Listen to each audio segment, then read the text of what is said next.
Again the Israelites did evil in the eyes of the Lord, now that Ehud was dead.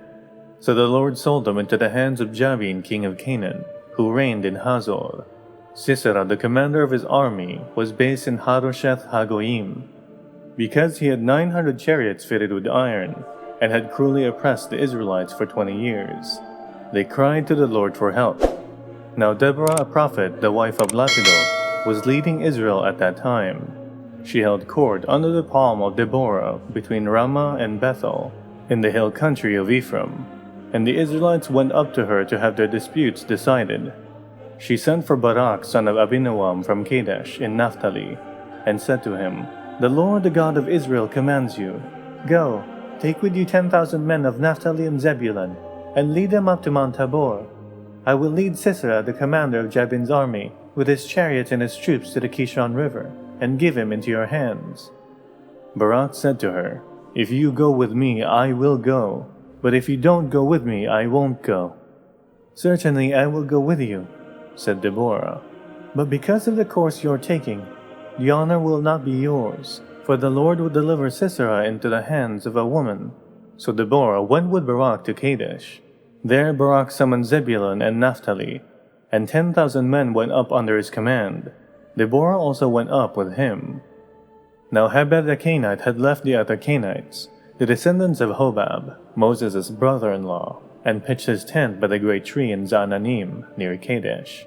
When they told Sisera that Barak son of Abinoam had gone up to Mount Tabor, Sisera summoned from Harosheth Haggoyim to the Kishon River all his men and his 900 chariots fitted with iron. Then Deborah said to Barak, "Go, this is the day the Lord has given Sisera into your hands. Has not the Lord gone ahead of you?" So Barak went down Mount Tabor, with 10,000 men following him. At Barak's advance, the Lord routed Sisera and all his chariots and army by the sword, and Sisera got down from his chariot and fled on foot. Barak pursued the chariots and army as far as Harosheth Haggoyim, and all Sisera's troops fell by the sword. Not a man was left. Sisera meanwhile fled on foot to the tent of Jael, the wife of Heber the Canaanite, because there was an alliance between Jabin king of Hazor and the family of Heber the Canaanite. Jael went out to meet Sisera and said to him, "Come, my lord, come right in, don't be afraid." So he entered her tent, and she covered him with a blanket. "I'm thirsty," he said. "Please give me some water." She opened a skin of milk, gave him a drink, and covered him up. "Stand in the doorway of the tent," he told her. "If someone comes by and asks you, 'Is anyone in there?' say no." But Jael, Heber's wife, picked up a tent peg and a hammer, and went quietly to him while he lay fast asleep, exhausted. She drove the peg through his temple into the ground, and he died. Just then, Barak came by in pursuit of Sisera, and Jael went out to meet him. "Come," she said, "I will show you the man you are looking for." So he went in with her, and there lay Sisera with the tent peg through his temple, dead. On that day, God subdued Jabin, king of Canaan, before the Israelites. And the hand of the Israelites pressed harder and harder against Jabin, king of Canaan, until they destroyed him. The Song of Deborah. On that day, Deborah and Barak, son of Abinoam, sang this song. When the prince in Israel take the lead, when the people willingly offer themselves, praise the Lord. Hear this, you kings, listen, you rulers. I, even I, will sing to the Lord. I will praise the Lord, the God of Israel, in song. When you, Lord, went out from Seir, when you marched from the land of Edom, the earth shook, the heavens poured, the clouds poured down water. The mountains quaked before the Lord, the one of Sinai, before the Lord, the God of Israel. In the days of Shamgar son of Anath, in the days of Jael, the highways were abandoned. Travelers took to winding paths. Villagers in Israel would not fight. They held back until I, Deborah, arose, until I arose, a mother in Israel. God chose new leaders when war came to the city gates, but not a shield or spear was seen among 40,000 in Israel. My heart is with Israel's princes, with the willing volunteers among the people. Praise the Lord. You who ride on white donkeys, sitting on your saddle blankets, And you who walk along the road, consider the voice of the singers at the watering places. They recite the victories of the Lord, the victories of his villagers in Israel. Then the people of the Lord went down to the city gates. Wake up, Deborah.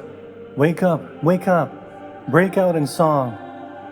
Arise, Barak. Take captive your captives, son of Abinoam. The remnant of the nobles came down. The people of the Lord came down to me against the mighty. Some came from Ephraim, whose roots were in Amalek. Benjamin was with the people who followed you. From Machir captains came down. From Zebulun those who bear a commander's staff. The princes of Issachar were with Deborah. Yes, Issachar was with Barak, sent under his command into the valley. In the districts of Reuben, there was much searching of heart. Why did you stay among the sheep pens to hear the whistling for the flocks? In the districts of Reuben there was much searching of heart. Gilead stayed beyond the Jordan, and Dan, why did he linger by the ships? Asher remained on the coast and stayed in his coves. The people of Zebulun risked their very lives. So did Naphtali on the terraced fields. Kings came, they fought.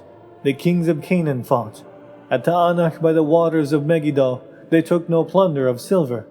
From the heavens the stars fought. From their courses they fought against Sisera. The river Kishon swept them away. The age-old river, the river Kishon. March on, my soul, be strong. Then thundered the horses' hooves. Galloping, galloping, go his mighty steeds. Curse Meroz, said the angel of the Lord. Curse its people bitterly, because they did not come to help the Lord against the mighty. Most blessed of women be Jael, the wife of Hebed the Canaanite, most blessed of tent-dwelling women. He asked for water, and she gave him milk. In the bowl fit for nobles she brought him curdled milk. Her hand reached for the tent peg, her right hand for the workman's hammer. She struck Sisera, she crushed his head. She shattered and pierced his temple. At her feet he sank, he fell. There he lay. At her feet he sank, he fell. Where he sank, there he fell, dead. Through the window appeared Sisera's mother. Behind the lattice she cried out, Why is this chariot so long in coming? Why is the clatter of his chariots delayed? The wisest of her ladies answered her. Indeed, she keeps saying to herself, Are they not finding and dividing the spoils? A woman or two for each man. Colorful garments as plunder for Sisera. Colorful garments embroidered. Highly embroidered garments for my neck. All this is plunder? So may our enemies perish, Lord. But may all who love you be like the sun, when it rises in its strength. Then the land had peace for 40 years.